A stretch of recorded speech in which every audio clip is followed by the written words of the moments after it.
Bagian 4. Compounding. Pelajaran dari satu bidang seringkali bisa mengajarkan kita sesuatu yang penting tentang bidang lain yang tidak terkait. Ambil contoh sejarah miliaran tahun tentang zaman es, dan apa yang bisa kita pelajari darinya tentang cara mengembangkan uang kita. Pengetahuan kita tentang bumi ternyata lebih mudah dari yang mungkin kita kira. Pemahaman bagaimana dunia ini bekerja seringkali melibatkan pengeboran jauh ke bawah permukaannya, sesuatu yang belum bisa kita lakukan sampai dengan baru-baru ini. Isaac Newton menghitung pergerakan bintang ratusan tahun sebelum kita memahami beberapa dasar tentang planet kita.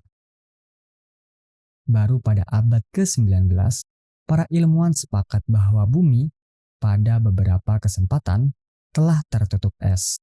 Bukit yang berlimpah tidak memungkinkan untuk berargumen sebaliknya.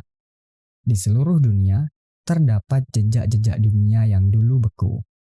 Batu besar yang berhambur di lokasi acak, dasar batuan yang terkikis menjadi lapisan tipis. Bukti mulai jelas bahwa tidak hanya ada satu zaman es, tapi 5 zaman es yang berbeda yang bisa kita ukur. Jumlah energi yang dibutuhkan untuk membekukan planet ini, mencairkannya kembali dan membekukannya lagi, sungguh menakjubkan. Apa sebenarnya, secara harfiah, yang menyebabkan siklus-siklus ini? Pasti itu adalah kekuatan paling dahsyat di planet kita, dan memang benar demikian. Hanya saja tidak sesuai dengan apa yang diharapkan siapapun.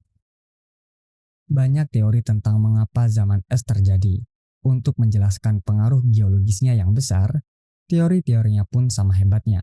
Ada yang berpikir bahwa terangkatnya pegunungan mungkin telah menggeser angin bumi cukup untuk mengubah iklim.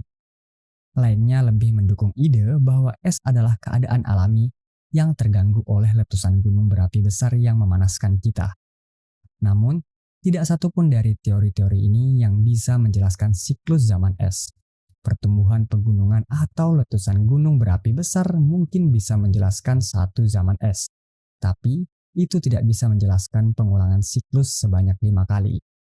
Pada awal abad ke-20, seorang ilmuwan Serbia bernama Milutin Milankovic mempelajari posisi bumi relatif terhadap planet-planet lain dan mengemukakan teori zaman es yang sekarang kita tahu kebenarannya. Tarikan gravitasi matahari dan bulan secara lembut mempengaruhi gerakan dan kemiringan bumi terhadap matahari. Selama bagian dari siklus ini yang bisa berlangsung puluhan ribu tahun, setiap belahan bumi mendapat sedikit lebih banyak atau sedikit lebih sedikit radiasi matahari yang bisa mereka terima. Dan disitulah keseruannya dimulai. Teori Milankovic awalnya mengasumsikan bahwa kemiringan belahan bumi menyebabkan musim dingin yang sangat dingin, cukup untuk mengubah planet ini menjadi es. Namun, seorang meteorologis Rusia bernama Vladimir Koppen menyelami lebih dalam ke dalam karya Milankovic dan menemukan nuansa menarik. Musim panas yang agak dingin, bukan musim dingin yang dingin, adalah penyebab utama zaman es. Ini dimulai ketika sebuah musim panas tidak cukup hangat untuk mencairkan salju dari musim dingin sebelumnya. Sisa lapisan es membuatnya lebih mudah bagi salju untuk menumpuk pada musim dingin berikutnya, yang meningkatkan kemungkinan salju bertahan pada musim panas yang akan datang. Yang menarik lebih banyak penumpukan pada musim dingin setelahnya. Salju abadi memantulkan lebih banyak sinar matahari, yang memperburuk pendinginan, yang membawa lebih banyak salju dan seterusnya. Dalam beberapa ratus tahun, lapisan salju musiman tumbuh menjadi lembaran es kontinental, dan perlombaan pun dimulai. Hal yang sama terjadi sebaliknya. Kemiringan orbit yang membiarkan lebih banyak sinar matahari masuk melelehkan lebih banyak lapisan salju musim dingin, yang memantulkan lebih sedikit cahaya pada tahun-tahun berikutnya, yang meningkatkan suhu, yang mencegah lebih banyak salju tahun depan, dan seterusnya. Itulah siklusnya. Hal menakjubkan di sini adalah seberapa besar sesuatu bisa tumbuh dari perubahan kondisi yang relatif kecil. Kamu mulai dengan lapisan salju tipis yang tersisa dari musim panas yang dingin yang tidak akan dipikirkan siapapun. Dan kemudian, dalam sekejap mata geologi, seluruh bumi tertutupi es setebal berbagai mil. Seperti yang dikatakan ahli glasiologi Gwen School, bukanlah jumlah salju yang menyebabkan lembaran es, tapi fakta bahwa salju, meskipun sedikit, bertahan. Pesan besar dari zaman es adalah bahwa kamu tidak memerlukan kekuatan besar untuk menciptakan hasil yang luar biasa. Jika sesuatu berkembang secara kumulatif, jika sedikit pertumbuhan menjadi bahan bakar untuk pertumbuhan masa depan, sebuah basis awal yang kecil bisa mengarah pada hasil yang begitu luar biasa, sehingga tampaknya menentang logika. Ini bisa begitu menentang logika, sehingga kamu meremehkan apa yang mungkin terjadi, dari mana pertumbuhan berasal, dan apa yang bisa dihasilkannya. Dan begitu pula dengan uang. Lebih dari 2000 buku didedikasikan untuk membahas bagaimana Warren Buffett membangun kekayaannya. Banyak di antaranya luar biasa. Namun, hanya sedikit yang memberikan perhatian cukup pada fakta paling sederhana. Kekayaan Buffett bukan hanya karena dia menjadi investor yang baik, tapi karena dia menjadi investor yang baik sejak dia benar-benar masih anak-anak. Saat aku menulis ini, kekayaan bersih Warren Buffett adalah 84,5 miliar dolar. Dari jumlah itu, 84,2 miliar dolar dikumpulkannya setelah ulang tahun ke-50. 81,5 miliar dolar datang setelah dia berhak mendapatkan jaminan sosial di pertengahan usianya yang 60-an. Warren Buffett adalah investor yang fenomenal. Namun kamu melewatkan sebuah poin penting jika kamu mengaitkan semua kesuksesannya hanya pada kecerdasan berinvestasi. Kunci nyata dari kesuksesannya adalah bahwa dia telah menjadi investor yang fenomenal selama 3/4 abad. Jika dia mulai berinvestasi di usia 30-an dan pensiun di usia 60-an, hanya sedikit orang yang mungkin pernah mendengar tentang dia. Mari kita pertimbangkan sebuah eksperimen pemikiran kecil. Buffett mulai berinvestasi secara serius ketika dia berusia 10 tahun. Pada saat dia berusia 30 tahun, dia memiliki kekayaan bersih sebesar 1 juta dolar atau 9,3 juta dolar jika disesuaikan dengan inflasi. Bagaimana jika dia adalah orang yang lebih normal, menghabiskan masa remaja dan usia 20-an untuk menjelajahi dunia dan menemukan passionnya. Dan pada usia 30 tahun, kekayaan bersihnya adalah, katakanlah, 25.000 dolar. Dan katakanlah dia tetap menghasilkan tingkat pengembalian investasi tahunan yang luar biasa yang telah dia capai, 22% per tahun. Tapi, berhenti berinvestasi dan pensiun pada usia 60 untuk bermain golf dan menghabiskan waktu dengan cucu-cucunya. Berapa perkiraan kasar dari kekayaan bersihnya saat ini? Bukan 84, miliar dolar, tapi 11,9 juta dolar. 99% lebih sedikit dari kekayaan bersihnya yang sebenarnya. Hampir seluruh kesuksesan finansial Warren Buffett bisa dihubungkan dengan basis finansial yang ia bangun di tahun-tahun pubertasnya dan keberlangsungan yang ia pertahankan di tahun-tahun geriatriknya. Keahliannya adalah berinvestasi, tapi rahasianya adalah waktu. Begitulah cara kerja pengadaan. Pikirkan dengan cara lain. Buffett adalah investor terkaya sepanjang masa, tapi dia sebenarnya bukan yang terhebat. Setidaknya tidak saat diukur dari pengembalian tahun rata-rata. Jim Simons, kepala hedge fund Renaissance Teknologi, telah menggandakan uang dengan 66% per tahun sejak 1988. Tidak ada yang mendekati rekor ini.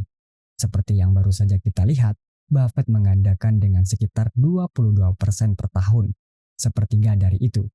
Kekayaan bersih Simons saat aku menulis ini adalah 21 miliar dolar. Dia dan aku tahu ini terdengar konyol mengingat angka yang kita bicarakan, 75% kurang kaya daripada Warren Buffett. Mengapa ada perbedaan? Jika Simons adalah investor yang jauh lebih baik. Karena Simons tidak menemukan langkah investasinya sampai dia berusia 50 tahun. Dia memiliki kurang dari setengah tahun untuk menggandakan kekayaannya dibandingkan dengan Buffett. Jika James Simons mendapatkan pengembaliannya sebesar 66% per tahun selama rentang waktu 70 tahun, seperti yang dibangun Buffett untuk kekayaannya, dia akan bernilai, tolong, tahan napas Anda, 63 kuantilion 900 kuadrilion 781 triliun 780 miliar 748.160.000 dolar. Ini adalah angka-angka yang konyol dan tidak praktis. Poinnya adalah bahwa apa yang tampak seperti perubahan kecil dalam asumsi pertumbuhan dapat mengarah pada angka-angka yang konyol dan tidak praktis. Dan jadi, ketika kita mempelajari mengapa sesuatu menjadi sekuat itu, mengapa sebuah zaman es terbentuk, atau mengapa Warren Buffett sangat kaya, kita sering mengabaikan faktor kunci pendorong kesuksesan. Aku sering mendengar banyak orang berkata bahwa pertama kali mereka melihat tabel bunga majmuk telah mengubah hidup mereka, atau salah satu dari cerita tentang berapa banyak lebih uang yang akan mereka miliki untuk pensiun jika mereka mulai menabung di usia 20-an dibandingkan dengan usia 30-an. Tapi mungkin tidak. Yang mungkin terjadi adalah mereka terkejut karena hasilnya secara intuitif tidak terasa benar. Berpikir linier jauh lebih intuitif daripada berpikir eksponensial. Jika aku meminta kamu untuk menghitung 8 tambah 8 tambah 8 tambah 8 tambah 8 tambah 8 tambah 8 tambah 8 dan tambah 8 dalam pikiranmu, kamu bisa melakukannya dalam beberapa detik. Hasilnya 72. Jika aku meminta kamu untuk menghitung 8 kali 8 kali 8 kali 8 kali 8 kali 8 kali 8 kali 8 dan kali 8, kepalamu akan meledak. Hasilnya 134.217.728. IBM membuat hard drive 3,5 MB pada tahun 1950-an. Pada tahun 1960-an, kapasitasnya mulai mencapai beberapa lusin megabyte. Pada tahun 1970-an, drive Winchester IBM menampung 70 MB. Kemudian drive menjadi semakin kecil ukurannya dengan kapasitas penyimpanan yang lebih besar. PC tipikal pada awal tahun 1990-an memiliki kapasitas 200-500 MB. Dan kemudian, bam, segalanya meledak. 1999, iMac Apple dilengkapi dengan hard drive 6 GB. 2003, Power Mac dengan kapasitas 120 GB. 2006, iMac baru dengan kapasitas 250 GB. 2011, hard drive pertama dengan kapasitas 4 TB. 2017, hard drive dengan kapasitas 60 TB. 2019, hard drive dengan kapasitas 100 TB. Jika kita rangkum semuanya dari tahun 1950 hingga 1990, kita mendapatkan tambahan 296 MB. Dari tahun 1990 hingga sekarang, kita mendapatkan tambahan 100 juta megabyte. Jika kamu adalah seorang optimis teknologi pada tahun 1950-an, mungkin kamu akan memprediksi bahwa penyimpanan praktis bisa menjadi 1000 kali lebih besar. Mungkin 10.000 kali lebih besar jika kamu benar-benar berambisi. Sedikit yang akan mengatakan 30 juta kali lebih besar dalam masa hidupku. Tapi itulah yang terjadi. Sifat tidak intuitif dari penggandaan membuat bahkan orang paling cerdas sekalipun sering mengabaikan kekuatannya. Pada tahun 2004, Bill Gates mengkritik Gmail baru, bertanya-tanya mengapa seseorang memerlukan penyimpanan 1 GB.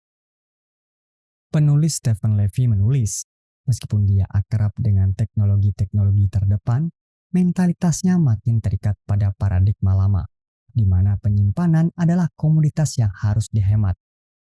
Kamu tidak pernah terbiasa dengan seberapa cepat sesuatu bisa berkembang. Bahaya di sini adalah ketika penggandaan tidak intuitif. kita sering mengabaikan potensinya dan fokus pada memecahkan masalah melalui cara lain. Bukan karena kita terlalu banyak berpikir, tapi karena kita jarang berhenti untuk mempertimbangkan potensi penggandaan. Tidak ada satupun dari 2000 buku yang menguraikan kesuksesan Buffett yang berjudul "Orang ini telah berinvestasi secara konsisten selama 3/4 abad." Tapi kita tahu itu adalah kunci dari sebagian besar kesuksesannya. Hanya saja sulit untuk memahami matematika tersebut karena itu tidak intuitif. Ada buku tentang siklus ekonomi, strategi perdagangan, dan taruhan sektoral. Tapi buku yang paling kuat dan penting seharusnya berjudul "Diam dan Tunggu". Isinya hanya satu halaman dengan grafik jangka panjang pertumbuhan ekonomi. Pesan praktis yang bisa diambil adalah bahwa sifat tidak intuitif dari penggandaan mungkin bertanggung jawab atas sebagian besar perdagangan yang mengecewakan, strategi yang buruk, dan upaya berinvestasi yang berhasil. Kita tidak bisa menyalahkan orang-orang yang mendedikasikan seluruh usaha dalam belajar dan apa yang mereka lakukan untuk mencoba memperoleh pengembalian investasi tertinggi. Secara intuitif, itu tampak seperti cara terbaik untuk menjadi kaya. Namun, berinvestasi yang baik tidak selalu tentang perolehan pengembalian tertinggi. Karena pengembalian tertinggi cenderung menjadi hit sekali jalan yang tidak bisa diulang. Ini tentang memperoleh pengembalian yang cukup baik yang bisa kamu pertahankan dan yang bisa diulang untuk periode waktu yang paling lama. Itulah saat penggandaan menjadi liar. Kebalikan dari ini, memperoleh pengembalian besar yang tidak bisa dipertahankan mengarah pada beberapa kisah tragis. Kita akan membutuhkan bab berikutnya untuk menceritakannya.